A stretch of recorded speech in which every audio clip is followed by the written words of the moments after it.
नमस्कार, आप देख रहे हैं कैपिटल टीवी की स्पेशल स्टोरी और मैं हूं परवीन शेख। अयोध्या के राम मंदिर में गर्भगृह में स्थापित रामलला की तस्वीरें सामने आ चुकी हैं। अभी विधान के अनुसार भगवान की आंखों पर पट्टी बांधी गई है। 22 जनवरी को रामलला की प्राण प्रतिष्ठा होगी, तब आंखों से पट्टी खोली जाएगी। मंदिर में 23 जनवरी से आम लोग भी दर्शन कर सकेंगे। इससे पहले गुरुवार को नवनिर्मित मंदिर के गर्भगृह में श्री रामलला के विग्रह को स्थापित किया गया था। रामलला की मूर्ति को आसन पर स्थापित करने में कुल 4 घंटे से ज्यादा का वक्त लगा। मंत्रोच्चारण विधि कर और पूजन विधि के साथ भगवान राम के इस विग्रह को आसन पर विराजित किया गया। इस दौरान मूर्तिकार योगीराज और कई संत भी मौजूद थे। इस बीच 19 जनवरी को महाराष्ट्र पहुंचे पीएम मोदी ने देश में रामराज का ऐलान किया। और क्या कुछ कहा है पीएम मोदी ने, देखते हैं इस वीडियो में। मेरे परिवारजनों, हमारी सरकार पहले दिन से प्रयास कर रही है कि श्री राम के आदर्शों पर चलते हुए देश में सुशासन हो, देश में ईमानदारी का राज हो। ये राम राज्य ही है जिसने सबका साथ, सबका विकास, सबका विश्वास और सबका प्रयास की प्रेरणा दी है। पश्चिम बंगाल कांग्रेस अध्यक्ष और लोकसभा में विपक्ष के नेता अधीर रंजन चौधरी ने राम मंदिर को लेकर भारतीय जनता पार्टी और प्रधानमंत्री नरेंद्र मोदी पर हमला बोला है। उन्होंने आरोप लगाया कि बीजेपी अपने राजनीतिक मकसद के लिए भगवान राम के नाम का इस्तेमाल करके उनका अपमान कर रही है। दरअसल कांग्रेस सहित इंडिया गठबंधन के ज्यादातर घटक दलों ने रामलला के प्राण प्रतिष्ठा समारोह में भाग लेने से इनकार कर दिया है। अधीर रंजन चौधरी भी समारोह में शामिल होने के लिए उन्हें भी न्योता भेजा गया था, जिसको लेकर उन्होंने कहा कि अगर राम मंदिर प्राण प्रतिष्ठा समारोह का निमंत्रण अस्वीकार करने पर हमें हिंदू विरोधी कहा जाएगा तो शंकराचार्यों को क्या कहा जाएगा। और क्या कुछ कहा है अधीर रंजन चौधरी ने, वो भी देख लेते हैं। अच्छा, ठीक है, हम लोग निमंत्रण पत्र मिलने के बाद भी वहां जाने से इनकार कर दिए हैं, तो इसलिए अगर हम एंटी हिंदू है तो शंकराचार्य वो क्या होते हैं? तो मोदी जी का असली आचार्य है, बाकी शंकराचार्य कुछ नहीं है। तो देश में केवल एक ही हिंदू बचे हैं, मोदी जी, और उन मोदी जी के जितने चमचों हैं वही सब हिंदुस्तान के हिंदू है। पिछले चुनाव में, मान लीजिए 2019 की चुनाव में 63% लोग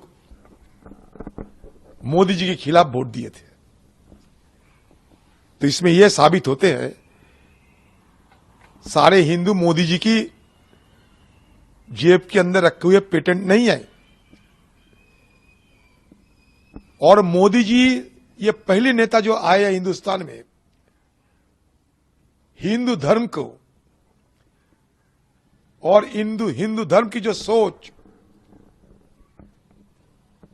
ये सब चीजों को धकेलते हुए, धज्जियां उड़ाते हुए हिंदू धर्म को एक चुनावी मुद्दा बनाने जा रहे हैं, आज से नहीं बराबर। इंडिया गठबंधन ने जिस तरह से रामलला को लेकर बयान दिया है, उसके बाद उनकी काफी फजीयत हो रही है।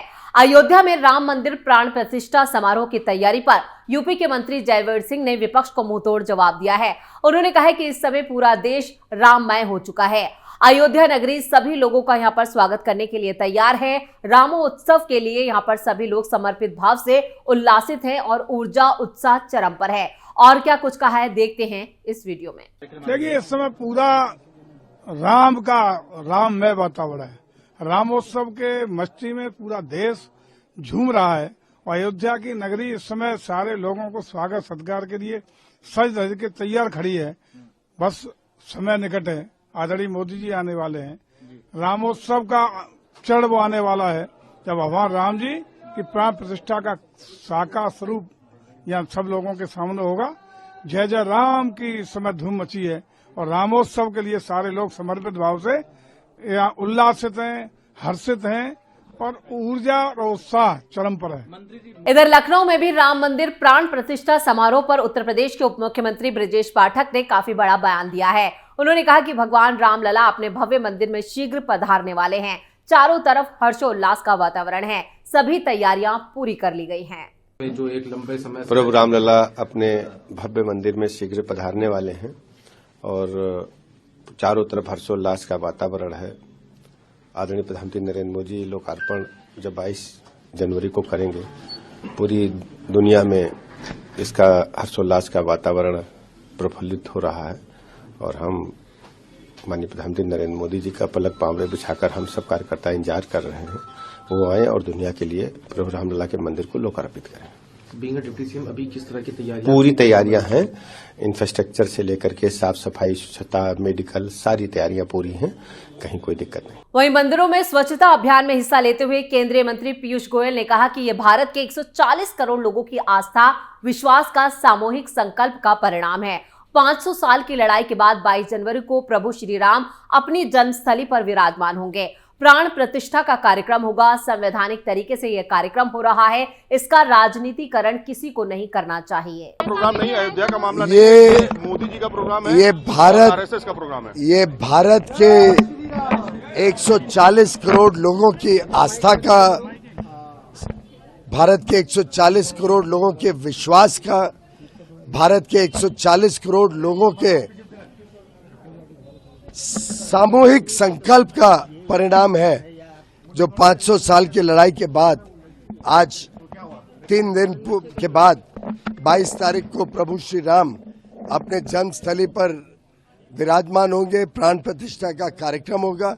मैं समझता हूं देश और दुनिया में आज भारत के प्रति जो विश्वास है, प्रधानमंत्री नरेंद्र मोदी जी के नेतृत्व पे जो भारत तेज गति से प्रगति कर रहा है, हमारी आस्था भी साथ साथ में प्रगति करे, हमारा इतिहास भी पुनः स्थापित हो, इतिहास में जो गलत हुआ था धर्म के साथ। वहीं केंद्रीय मंत्री मीनाक्षी लेखी ने भी विपक्ष पर निशाना साधा है। उन्होंने कहा है कि मैं प्रार्थना करती हूं कि अगर भगवान राम के चरित्र से कुछ सीख सकते हैं तो कृपया करके सीखें। भगवान राम इस देश की आत्मा है। हर व्यक्ति चाहेगा कि राम राज्य हो। ये विपक्ष के लोग भरत और लक्ष्मण जैसे भाई तो नहीं बन सकते हैं। इस देश में रहने वाले ऐसे लोग ना बने जो समाज को गुमराह करने का काम कर रहे हैं। भगवान राम के चरित्र से कुछ सीख सकते हैं तो कृपया करके सीखें, क्योंकि भगवान राम इस देश की आत्मा है और रोम रोम में इस देश के वासियों के राम ही बसते हैं।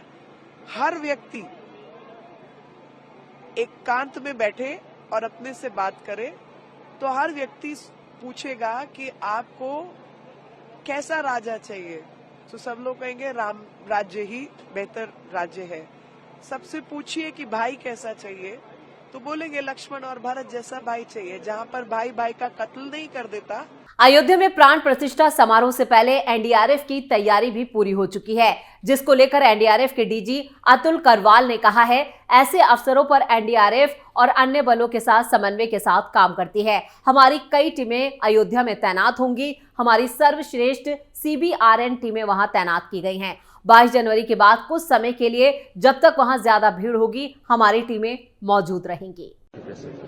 एनडीआरएफ इस तरह के मौके पे बाकी सब फोर्सेस से बहुत मिलजुल के काम करती है ताकि हमारा काम उनके काम के साथ बिल्कुल कोऑर्डिनेटेड रहे। हमारी काफी टीमें वहां तैनात हैं। हमारी बेस्ट CBRN टीम्स वहां तैनात हैं।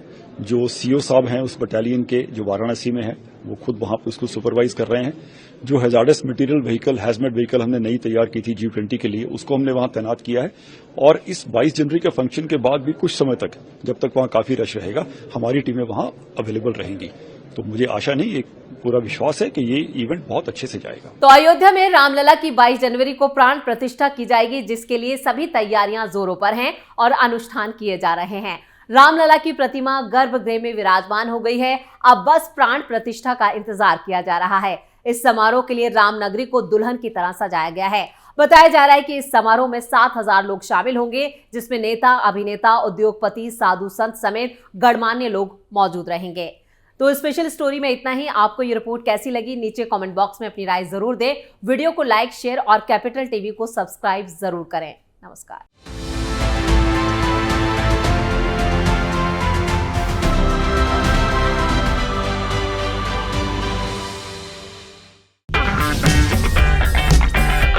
अगर आपको हमारा वीडियो पसंद आया हो तो इसे लाइक करें, हमारे चैनल को सब्सक्राइब करें और हाँ, बेल आइकन दबाना ना भूलें ताकि आप तक हमारे वीडियो की नोटिफिकेशन पहुंचती रहे।